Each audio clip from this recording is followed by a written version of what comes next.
আচ্ছা, চলুন একদম সরাসরি মূল আলোচনায় ঢুকে পড়ি। আজকে আমরা ভারতের ইতিহাসের এমন একটা অধ্যায় দিয়ে কথা বলবো যেটা নিয়ে আলোচনা করাটা সত্যি খুব জরুরি। মুন্ডা বিদ্রোহ। আদিবাসীদের নিজেদের অধিকার আর সার্বভৌমত্ব রক্ষার এক অসামান্য লড়াই। এই ধরনের ঐতিহাসিক ঘটনাগুলোকে একটু ভেঙে ভেঙে বুঝতে পারলে কিন্তু বেশ ইন্টারেস্টিং লাগে। তো চলুন শুরু করি।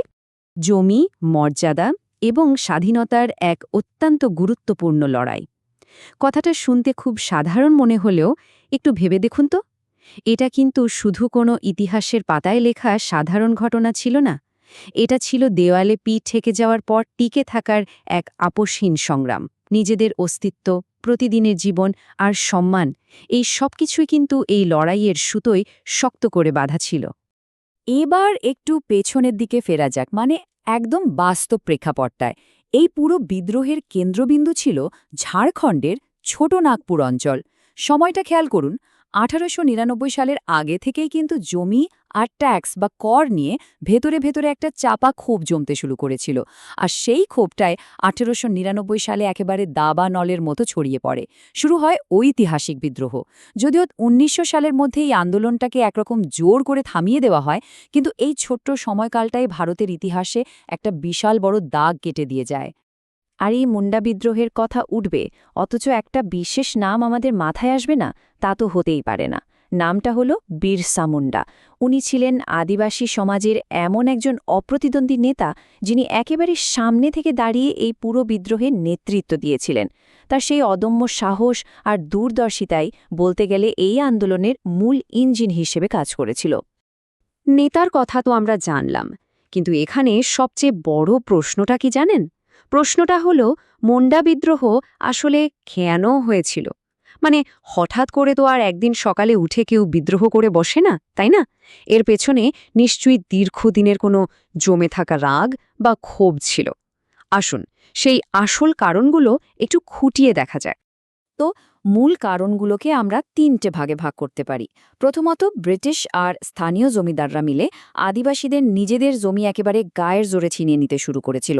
ভাবুন তো, নিজের ভিটে মাটি থেকে যদি কাউকে উচ্ছেদ করা হয় কেমন লাগবে। দ্বিতীয়ত, তাদের উপর চাপিয়ে দেওয়া হয়েছিল পাহাড় প্রমাণ কর বা ট্যাক্স, যেটা দেওয়া তাদের পক্ষে এক প্রকার অসম্ভব ছিল। আর তৃতীয় কারণটা হলো সমাজের প্রতিটা স্তরে ছড়িয়ে পড়া চরম অবিচার। এই তীব্র অন্যায়গুলোই আদিবাসী মানুষদের এমন একটা জায়গায় দাঁড় করিয়েছিল যেখান থেকে নিজেদের অস্তিত্ব টিকিয়ে রাখতে ঘুরে দাঁড়ানো ছাড়া আর কোনো রাস্তাই তাদের খোলা ছিল না।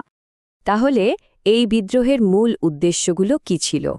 এক কথায় বলতে গেলে, নিজেদের হারানো অধিকার আর পরিচয় পুনরুদ্ধার করা। এই পুরো আন্দোলনটা মূলত তিনটি খুব স্পষ্ট লক্ষ্যের ওপর দাঁড়িয়েছিল। ১ নম্বর, যে জমিগুলো বেহাত হয়ে গেছে সেগুলো যে কোনো মূল্যে ফেরত পাওয়া। ২ নম্বর, ব্রিটিশদের সেই অমানবিক অবিচারের বিরুদ্ধে একটা জোরালো ঐক্যবদ্ধ আওয়াজ তোলা। আর ৩ নম্বর লক্ষ্যটা কিন্তু ভীষণ ইন্টারেস্টিং, নিজেদের আদিবাসী সংস্কৃতি আর পরিচয়কে রক্ষা করা। মানে তারা শুধু নিজেদের ভৌগোলিক সম্পত্তির জন্যই লড়ছিলেন না, বরং নিজেদের সাংস্কৃতিক অস্তিত্ব বাঁচিয়ে রাখার লড়াইটাকেও তারা ঠিক সমানভাবে গুরুত্ব দিয়েছিলেন। এত সুসংগঠিত আর তীব্র একটা লড়াইয়ের পর আমাদের মনে স্বাভাবিকভাবেই একটা কৌতূহল জাগে, তাই না? এই বিশাল অভ্যুত্থানে শেষ পরিণতিটা আসলে কি হলো? ব্রিটিশরাই বা এই এত জোরালো দাবির মুখে ঠিক কী পদক্ষেপ নিল? এই ইতিহাসটাকে সম্পূর্ণভাবে বুঝতে গেলে এই বিষয়টা জানা সত্যি খুব জরুরি। ফলাফলটা ছিল বেশ চমকপ্রদ। হ্যাঁ, এটা ঠিক যে ব্রিটিশরা তাদের ক্ষমতা আর শক্তি প্রয়োগ করে শেষ পর্যন্ত এই বিদ্রোহটাকে থামিয়ে দিতে পেরেছিল। কিন্তু জানেন তো, আসল জয়টা লুকিয়ে আছে অন্য জায়গায়। বাহ্যিকভাবে যদিও আন্দোলনটা থেমে গেল, কিন্তু আদিবাসীদের যে গভীর আর দীর্ঘস্থায়ী সমস্যাগুলো ছিল, সেগুলো এই প্রথমবারের মতো একেবারে দিনের আলোর মতো সবার সামনে চলে এলো। তাদের এতদিনের চাপা কান্না আর আড়ালে রাখা গেল না। পুরো বিশ্ব যেন বাধ্য হল তাদের এই সমস্যাগুলোর দিকে তাকাতে। এই পুরো ঘটনাটা কিন্তু একটা নতুন ভবিষ্যতের মজবুত ভিত তৈরি করে দিয়েছিল। একদিকে যদি আমরা দেখি অতীতের সেই অবিচার, যেখানে গায়ের জোরে জমি ছিনিয়ে নেওয়া হচ্ছিল, চারিদিকে শুধুই চরম অসহায়ত্ব, আর ঠিক তার উল্টো দিকে তৈরি হলো একটা নতুন ভবিষ্যৎ। এই বিদ্রোহের ফলেই কিন্তু আদিবাসীদের জমি সুরক্ষিত করার জন্য একদম নতুন আইন তৈরি করা হয়েছিল। এর মানেটা বুঝতে পারছেন? সাময়িকভাবে আন্দোলনটা থামানো হলেও এর দীর্ঘমেয়াদী প্রভাব কিন্তু ছিল আক্ষরিক অর্থে যুগান্তকারী। ঠিক এই কারণেই বলা হয় মুন্ডা বিদ্রোহ ছিল আদিবাসীদের জমি, সম্মান এবং স্বাধীনতার জন্য লড়া এক অত্যন্ত গুরুত্বপূর্ণ লড়াই। একটা আন্দোলন কিভাবে নিজেদের অধিকার আর সার্বভৌমত্বের চিরস্থায়ী প্রতীক হয়ে উঠতে পারে, এটা তারই এক অবিস্মরণীয় উদাহরণ। এই ইতিহাস আমাদের বারবার মনে করিয়ে দেয় যে ন্যায়ের জন্য, নিজেদের অধিকারের জন্য আওয়াজ তোলাটা কখনোই বৃথা যায় না।